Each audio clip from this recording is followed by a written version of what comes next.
கன்னி, இந்த உறவிடம் எச்சரிக்கை. யார் அது? அதை பத்தி தான் வீடியோக்குள்ள ரொம்ப கிளியரா எக்ஸ்பிளைன் பண்ணியிருக்கிறேன். பேனிக் ஆகாதீங்க, கன்ஃபியூஸ் ஆகாதீங்க. டைட்டில மட்டும் பார்த்துட்டு முடிவுக்கு வந்துடாதீங்க. வீடியோ ஃபுல்லா பார்த்து தெரிஞ்சுக்கோங்க. இந்த வீடியோ உங்களுக்கு ரொம்பவே யூஸ்ஃபுல்லாகவும் இன்ட்ரெஸ்டிங்காகவும் இருக்கும். நம்ம சேனல்ல ராசி பலன் வீடியோ அப்படிங்கிறது மட்டும் இல்லாம பெருசா அஸ்ட்ராலஜர்ஸால சொல்லப்படாத, அதாவது ராசி பலன் வீடியோல சொல்லப்படாத நிறைய ஜோதிட நுணுக்கங்களை நம்ம சொல்லிட்டு இருக்கிறோம். ஸோ உங்களுக்கு அஸ்ட்ராலஜி பத்தின சில குழப்பங்கள் இருந்தா ஒரு நல்ல கிளாரிட்டி தர விதமா நம்மளோட வீடியோஸ் இருக்கும். ஓகே, நாங்க அப்லோட் பண்ணிட்டு இருக்கக்கூடிய மாதாந்திர ராசி பலன் உங்களுடைய மொபைலுக்கு எவ்ரி மந்த் நோட்டிஃபை ஆகணும்னா நீங்க சேனலை மறக்காம சப்ஸ்கிரைப் பண்ணி வச்சுக்கோங்க. உங்களோட சொந்த ஜாதகத்துக்கு கன்சல்டேஷன் வேணும்னு நினைச்சீங்கன்னா ஸ்கிரீன்ல தெரியுற எந்த வாட்ஸ்அப் நம்பருக்கு நீங்க ரீச் அவுட் பண்ணலாம். நேர்ல தான் வரணும் அப்படிங்கிற மாதிரிலாம் எதுவுமே கிடையாது. ஆன்லைன் கன்சல்டேஷன் மட்டும் தான் நாங்க வந்து ப்ரொவைட் பண்ணிட்டு இருக்கிறோம். வேற கண்ட்ரில இருந்தாலும் சரி, வேற டைம் ஜோன்ல இருந்தாலும் சரி, உங்க டைம் ஜோனுக்கு ஏத்த மாதிரி அப்பாயின்மெண்ட் ஸ்கெடியூல் பண்ணி கன்சல்டேஷன் எடுத்துக்கலாம். உங்க ஜாதகம் இல்லைன்னா கூட பரவாயில்ல, உங்களோட பர்த் சார்ட், உங்களோட date of birth and birth time and birth place வச்சு உங்களோட பர்த் சார்ட்டை ஜென்ரேட் பண்ணி ப்ரெடிக்ஷன்ஸ் வாங்கிக்கலாம். ஓகே, இந்த ஆகஸ்ட் மாசம் கன்னி ராசிக்கு எப்படி இருக்க போகுது அப்படின்னு பார்த்துலாமா? கன்னி ராசியை பொறுத்த வரைக்கும் இந்த ஆகஸ்ட் மாசம் நல்ல மாசமாவே அமைஞ்சிருக்கு. ஆனா சில விஷயங்களை கொஞ்சம் கவனமா இருந்துக்கிறது நல்லது. அது என்னங்கிறத நான் பின்னாடி சொல்லியிருக்கிறேன். ராசிநாதன் புதன் நல்லாவே இருக்குங்க. ராசிநாதன் நல்லா ஸ்ட்ராங்கா இருக்கு. ராசிக்கு 2 பாவ கிரகங்களுடைய தொடர்பு இருக்கு. அது எல்லாத்தையும் தாங்கி பிடிக்கிற தன்மையா ஒரு வீக்கான சுக்கிரன் உங்க ராசி மேலே இருக்கு. இந்த மாசம் நிறைய உங்களுக்கு கலை பொருட்கள் மேல ஆசை வரும். சொகுசு ஆடம்பரம் சம்பந்தப்பட்ட விஷயம் இதெல்லாம் உங்களுக்கு நடக்கும். யூஸ்டு ஹவுஸ் கிடைக்கிறது, யூஸ்டு கார் கிடைக்கிறது, இந்த மாதிரியான விஷயம் உங்களுக்கு நடக்கும். உங்க ஆசையும் அது சம்பந்தப்பட்டதா தான் இருக்கும். ஓகே, அடுத்தது உங்க ராசிக்கு 2வது இடம் தனஸ்தானம். தனஸ்தானாதிபதி பலவீனமாயிருக்கு. சுக்கிரன் உங்க ராசி மேல நீசமாகி 2 பாவ கிரகத்துடைய தொடர்புல பலவீனமாயிருக்கு. அந்த ஸ்தானத்துக்கு 12வது இடத்துல மறைஞ்சிருக்கு. இவ்வளோ விஷயங்கள் இருக்கிறதுனால கன்னிராசிக்காரங்களுக்கு பணம் சம்பந்தப்பட்ட விஷயத்துல சில குறைகள் இந்த மாசம் இருக்கும். பணமே வரலங்க, எவ்வளோ ட்ரை பண்ணாலும் நடக்க மாட்டேங்குதுன்னு கேட்டீங்கன்னா வராது இந்த மாசம். தனாதிபதி கடுமையா பலவீனமாயிருக்கு. தனஸ்தானத்துக்கு சுப தொடர்பு எதுவும் இல்லை. ஜீவனஸ்தானாதிபதி நல்ல நிலைமையில இருக்கு. ஸோ ஓரளவுக்கு உங்களுக்கு ஃபினான்ஷியலி ரொம்ப மோசமான ஒரு நிலைமையெல்லாம் இருக்காது. நீங்க எதிர்பார்த்த மாதிரி பெரிய அளவுலையும் இருக்காது. அடுத்தது ராசிக்கு 3வது அதிபதினு சொல்லக்கூடிய செவ்வாய். செவ்வாய் நல்லா தான் இருக்கு. இளைய சகோதரன் சார்ந்த விஷயங்கள்ல நிறைய நன்மைகள் இருக்கும். முயற்சிகள் பழிக்கிறது மாதிரியான விஷயங்கள் இருக்கும். பணம் சம்பந்தப்பட்ட விஷயத்தை தவிர மற்றபடி நீங்க தொழிலுக்காக, படிப்புக்காக, வேலைக்காக, வேற மாதிரி வீடு கட்டணும், வேற எந்த மாதிரியான முயற்சி எடுத்தாலும் அது உங்களுக்கு ஈஸியாவே த்ரூவாயிடும். சில பேருக்குலாம் வீடு வாகனம் மாதிரியான விஷயங்கள் அமையும். 4வது அதிபதி நல்லா ஸ்ட்ராங்கா இருக்கு.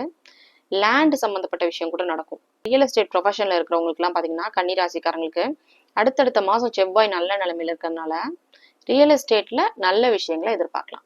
ஓகே, அடுத்து ராசிக்கு 5வது இடம். ராசிக்கு 5வது இடம் குருவுடைய பார்வையில இருக்கு. 5வது அதிபதி குரு பார்வையில இருக்கு. குழந்தைகளால பெருமை, ஆதரவு, குழந்தைகளால உங்களுக்கு சில நன்மைகள் நடக்கிறது, வீடு வாங்கி தருது. குழந்தைங்க ரொம்ப நாளா பார்க்க முடியல, பிரிஞ்சிருக்கிறாங்க, வெளிநாட்டுல இருக்கிறாங்க அப்படின்னா நீங்க வந்து குழந்தைகளை விசிட் பண்றது, அவங்க உங்களை விசிட் பண்றது, இந்த மாதிரியான விஷயம் நடக்கும். அடுத்தது உங்க ராசிக்கு 6வது அதிபதி. 6வது அதிபதி சனிதான். 6ல ராகு இருக்கு. 6வது அதிபதி நல்லா ஸ்ட்ராங்கா தான் இருக்கு. வேலை இல்லாதவங்களுக்கு இந்த மாசம் வேலை கிடைக்குமா அப்படின்னா தனஸ்தானம் கேட்டிருக்கனால புதுசா வேலை தேடுறவங்களுக்கு இந்த மாசம் ஜாப் கிடைக்காது.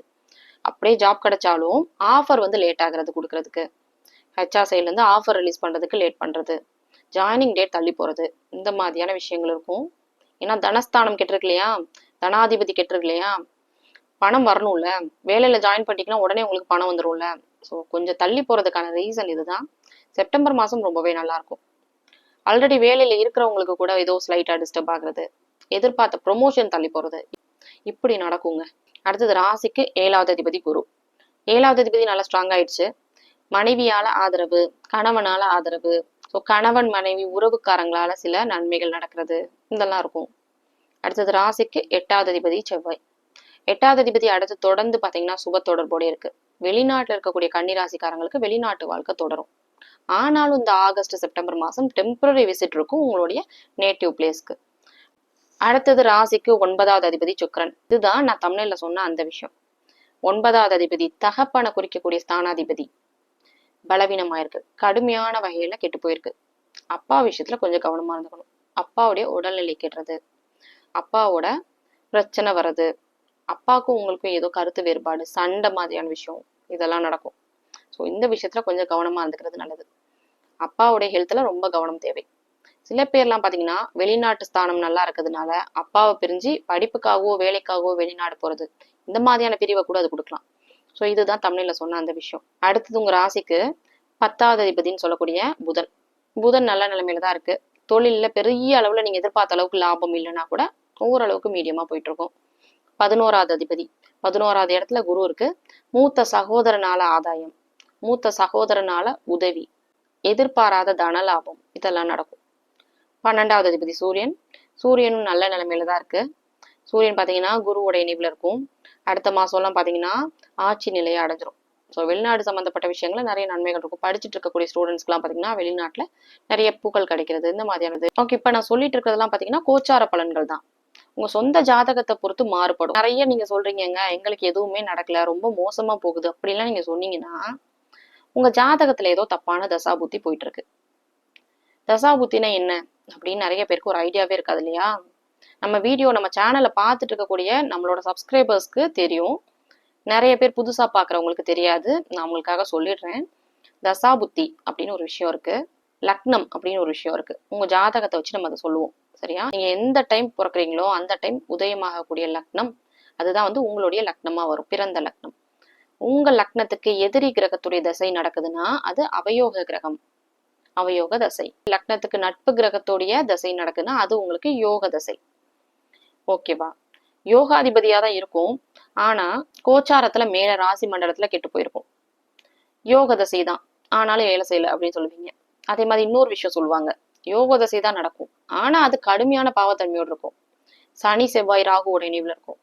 யோகாதிபதினு தான் சொல்லுவோம் ஆனா கெட்டு போயிருக்கும். கெட்டு போன யோகாதிபதியா இருந்தாலும் அந்த தசை நல்லா இருக்காது. ஸோ நிறைய நுணுக்கமான விஷயங்கள் சேர்ந்ததுதான் அஸ்ட்ராலஜி. இந்த ராசி பலன் பார்த்துட்டு இருக்கோம், ராசி பலன்ல சொல்லல, இது சொல்லல, அது சொல்ல, அதுல வேற மாதிரி சொல்றாங்க அப்படின்லாம் நீங்க சொன்னீங்கன்னா இது பொது பலன் தான். கோச்சார பலன்களை தான் எல்லா ஜோதிடர்களும் சொல்லிட்டு இருக்காங்க. உங்க சொந்த ஜாதக பொறுத்து, உங்களுடைய லக்னத்தை பொறுத்து வேறுபடும், சேஞ்சஸ் இருக்கும். ஸோ ப்ரெடிக்ஷனை நீங்க அக்யூரேட்டா தெரிஞ்சுக்கணும், உங்களுக்கு என்ன நடக்கும் அப்படின்னு தெரிஞ்சுக்கணும்னா உங்களுடைய சொந்த ஜாதகத்தை தான் பார்க்கணும். கடன் தீருமா, நோய் தீருமா, எப்ப தீரும், அரசியலுக்குள்ள போக முடியுமா, டீச்சர் ஜாப் கிடைக்குமா, வெளிநாட்டுக்கு போக முடியுமா, இந்த மாதிரி உங்களோட கொஸ்டின்ஸ் என்னவா இருந்தாலும் உங்களுக்குன்னு ஸ்கெடியூல் பண்ணக்கூடிய அந்த கன்சல்டேஷன் டைம்ல உங்களோட கொஸ்டின்ஸை கேட்டுக்கலாம், உங்களுக்கான ப்ரெடிக்ஷன்ஸை வாங்கிக்கலாம். ஓகே, நான் சொன்ன இந்த விஷயங்கள் எல்லாம் உங்களுக்கு ஒத்து போச்சுன்னா உங்களோட ஒப்பீனியனை எனக்கு கமெண்ட்ல சொல்லுங்க. உங்களோட சொந்த ஜாதகத்துக்கு அஸ்ட்ராலஜி ஆன்லைன் கன்சல்டேஷன் வேணும்னு நினைச்சீங்கன்னா ஸ்கிரீன்ல தெரியுற இந்த வாட்ஸ்அப் நம்பருக்கு நீங்க ரீச் அவுட் பண்ணி உங்களுக்கான அப்பாயின்மெண்ட்டை புக் பண்ணிக்கலாம். மற்ற ராசிக்கான ராசி பலன் வீடியோ லிங்க் ஃபர்ஸ்ட் கமெண்ட்ல இருக்கு, நீங்க கிளிக் பண்ணி செக் பண்ணிக்கலாம்.